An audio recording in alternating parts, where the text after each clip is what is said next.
खून हुसैन चादर ज़ैनब की दास्तां। अब करबला की गोद में ज़हरा का लाल है। क्या शान करबला तेरी बसती बसी हुई है। दोस्तों, कल मैंने एक वीडियो बनाया था जिसमें मैंने आप लोगों को बताया कि मोहम्मद अजीज़ साहब का पहला गाना सन 1977 में रिकॉर्ड हुआ था। क्योंकि बहुत सारे लोग समझते हैं कि मोहम्मद अजीज़ साहब ने पहला गाना सन 1985 में आए मूवी मर्द मूवी में गाया था, तो ऐसा बिल्कुल भी नहीं है, ये बिल्कुल गलत है। मोहम्मद अजीज़ साहब का पहला गाना मर्द टांगे वाला नहीं है, बल्कि जो मैंने आप लोगों को कल वीडियो में 2 गाने सुनाए सन 1977 में मोहम्मद अजीज़ साहब ने वो दोनों गाने रिकॉर्ड किए थे। शाम जो आए तो आंसू बहाए, ओ जाने जाना होना ना खफा मुझसे, ये 2 गाने हैं जो मोहम्मद अजीज़ साहब ने पहली बार रिकॉर्ड किए थे सन 1977 में। उसके बाद दोस्तों सन 1978 में एक मूवी बन रहा था, मूवी का नाम था मीज़ान। मीज़ान मूवी के अंदर भी मोहम्मद अजीज़ साहब ने एक गाना रिकॉर्ड किया था। गाने के बोल हैं मौला मोहब्बत वाले। ये एक कवाली है दोस्तों, पर ये फ़िल्म बन ही नहीं पाया और रिलीज़ भी नहीं हुआ। इसकी वजह से ये गाना जो है दब गया, लोगों के सामने आज तक नहीं आया और मेरे पास भी ये गाना नहीं है, तो इसके बारे में मैं ज़्यादा बात नहीं करूँगा। उसके बाद मोहम्मद अजीज़ साहब ने कई सालों तक जो है होटलों में गाया, बार में गाया। आप लोग इस बात को तो जानते ही होंगे, मोहम्मद अजीज़ साहब ने बहुत सारे इंटरव्यू में ये कहा था कि मैंने होटलों में गाने गाए हैं। तो मोहम्मद अजीज़ साहब ने चंद सालों तक होटलों में ही गाया।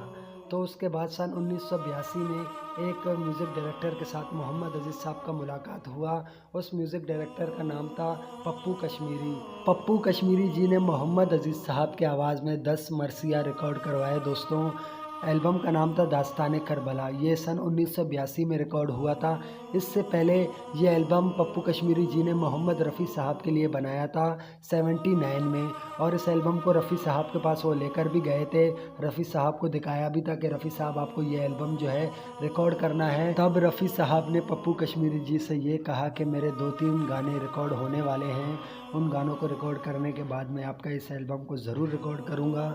और मोहम्मद रफ़ी साहब ने वो 2-3 गाने तो रिकॉर्ड कर लिए, लेकिन रफ़ी साहब इस एल्बम का एक गाना भी रिकॉर्ड नहीं कर पाए। उससे पहले ही रफ़ी साहब गुज़र गए और इस दुनिया को अलविदा कह गए दोस्तों।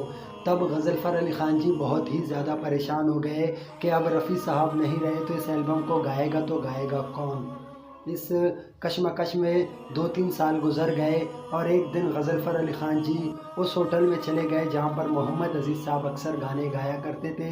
वहाँ पर जब गज़लफ़र अली ख़ान जी गए और पहुँचे तो उनको सामने स्टेज के ऊपर अजीज़ साहब गाते हुए नज़र आए। तो उन्होंने अजीज़ साहब को जब देखा तो उनको रफ़ी साहब का बहुत याद आया और वो इंतज़ार करते रहे कि कब अजीज़ साहब का शो ख़त्म होगा और मैं उनसे बात करूं। जब अजीज़ साहब का शो ख़त्म हुआ तो गज़लफ़र अली ख़ान जी ने अजीज़ साहब से बात किया, कहा कि आप मेरे एक एल्बम में मेरे साथ काम करेंगे। तब मोहम्मद अजीज़ साहब ने उनको कहा कि जी हाँ, मैं बिल्कुल आपके साथ काम करूँगा। और उसके बाद सन 1982 में ही इस एल्बम को गज़लफ़र अली ख़ान जी ने अजीज़ साहब से रिकॉर्ड करवाया और वीनस कंपनी से ही रिकॉर्ड करवाया हिंदुस्तान में। और उसके बाद गज़लफ़र अली ख़ान जी पाकिस्तान आए और पाकिस्तान में भी इस एल्बम को रिलीज़ करवाया और बहुत ही ज़्यादा ये पॉपुलर हुआ और बहुत ज़्यादा लोगों तक ये पहुंचा। बहुत ही पसंद किया गया दास्तान करबला एल्बम पार्ट 1। ये पार्ट 1 था। इसके 1 साल बाद यानी कि 1983 में फिर से गज़लफ़र अली ख़ान जी ने मोहम्मद अजीज़ साहब से 2 एल्बम रिकॉर्ड करवाए, दास्तान करबला पार्ट 2 और पार्ट 3। दोस्तों, फिल्मों में आने से पहले मोहम्मद अजीज़ साहब ने सन 1982 और 83 में 3 एल्बमों में काम किया। दास्तान करबला पार्ट 1 में 10 गाने मोहम्मद अजीज़ साहब ने अपने आवाज़ में रिकॉर्ड किए थे और पार्ट 2 और पार्ट 3 में 6 गाने गज़लफ़र अली ख़ान जी ने अजीज़ साहब की आवाज़ में रिकॉर्ड किए थे सन 1983 तक, यानी कि 2 सालों में 22 गाने अजीज़ साहब से गवाए। इसके बाद फिल्मों का सिलसिला शुरू हुआ दोस्तों सन 1984 में। इसके लिए मैं बहुत जल्द आप लोगों के लिए पार्ट 3 बनाऊंगा वीडियो का, तब आप लोगों को सब इन्फॉर्मेशन दूंगा कि वो कौन सा फिल्म था पहला जिसमें मोहम्मद अजीज़ साहब ने बॉलीवुड वालों के लिए गाना गाया था। बहुत जल्द पार्ट 3 में आप लोगों को ये इन्फॉर्मेशन मिलेगा। दोस्तों, वीडियो अच्छा लगा हो तो लाइक कीजिए, कॉमेंट्स कीजिए। चलिए अब तक के लिए इतना ही। थैंक यू दोस्तों वीडियो वॉचिंग करने के लिए। आई जहरा की सदा